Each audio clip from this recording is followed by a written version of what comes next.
Hey everyone, Sean Ash here in the Weather Center, a little bit after 11 o'clock. Lindsay Monroe also with me here. We're monitoring roads and what's left of the Energizer Bunny winter storm. We've had this one last burst of snowfall that's moving through the metro area, and that will provide the storm totals that we're seeing that are fitting in with the overall idea that we had leading into the event. Let's talk about some accidents at this hour here. Not much of a surprise.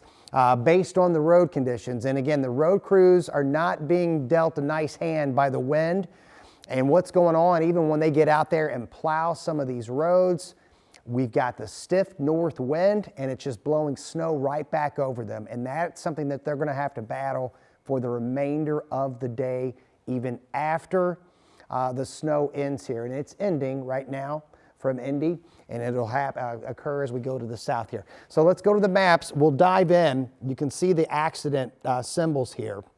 So we have one on the west side, and we've got a few here on the west side, one of which is I-70 going into at 465 here. So Lindsay's got a camera. We'll pop that one up here on the NDOT network.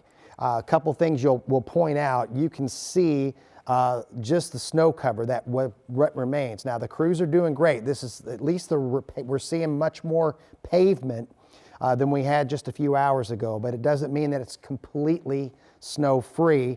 And even when we do get that pavement, because of the continued wind, we're going to have once that snow gets blown back over it, it creates a glaze. So that is going to be a problem. You're just going to have to go slower speeds here.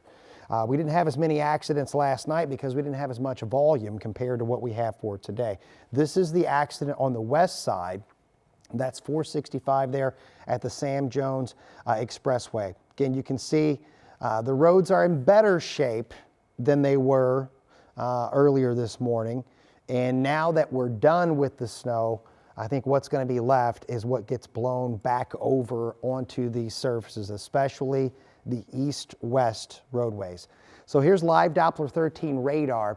I've got it in intensity mode versus precipitation type. So that's not rain. It helps us kind of identify where the snow, because we know it's all snow, where it is a little bit heavier. Backside now has moved through the north side of Marion County. Still got a little bit left over there in Southport and Greenwood, and that'll give you your final totals here.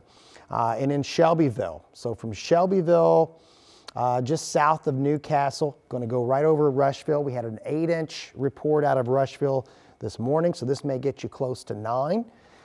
Richmond, Connorsville still has one last burst. And then this heads over toward Greensburg. Lindsay, I'm sorry, what was that report you got from Greensburg? 8 inches. So we had an 8-inch report from Greensburg just recently. So that may again tack on another ½ inch, 3/4 of an inch. Likely we'll get some double-digit totals coming out of Bartholomew County before this particular band can move through. And we've had 8 to 9 inches widespread over Monroe County and Brown County, and we'll tack on more.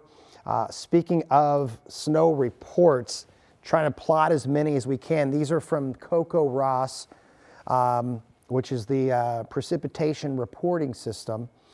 3 inches near Lebanon. A lot of 8-inch reports there from Zionsville. Now, these will get freshened up, but Zionsville, Carmel, Fishers, around Broad Ripple, about 8 inches. Near Castleton, a little over 8 inches. Got a 7.5-inch report out of Brownsburg. Brooklyn, just over 7 inches. West of Shelbyville, that was an 8-inch report. That does not include the band that's moving through now. That's the same thing for Rushville. We had an 8-inch report as well. I want to show you an expanded map, trace amounts. And leading into this, Matt Standridge called that north zone the zone of disappointment. I think that was applicable. Just under an inch in Lafayette, trace there in Kokomo. Broad 6 to 8 over central southern Hamilton County. Anderson checks in from a storm spotter of 5.8. Seymour, Jackson County, broad 9 to 11 inches there. And we'll get some updates on Lawrence County, which likely will be in the 7 to possibly 8.5, 9-inch range there. 7 inches over in Terre Haute. Near Clinton had a 6-inch report. And we're not done. Again, over that southeastern corner of the state here. Now I've got it in precipitation type. Those darker shades of blue are where the snow rates pick up. So this is on the backside of the upper low. This is what's left of our winter storm. Well, speaking of winter storm, the winter storm warning technically goes until 7 p.m. That may be dropped earlier than that. We'll see. We're still going to have blowing. We know that north wind continues between 15 and 20, and we'll have some gusts occasionally going over that, although the upper level energy moving away from us may help us lighten up the wind much later today. But in between now and then, we're still going to have the blowing and drifting with those wind speeds. So here's the winter storm warning, kind of shaving some of the counties off of the winter weather advisory as well.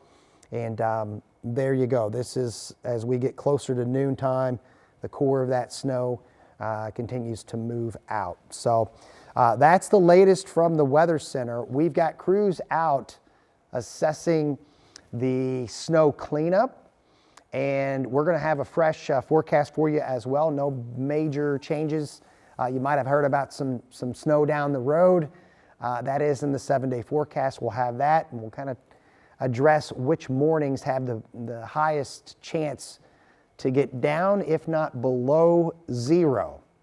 All right, we'll have all that coming up. We will see you at the top of the hour. Stay safe. Plan on a longer commute for today until we can get these roads cleaned up. Take care.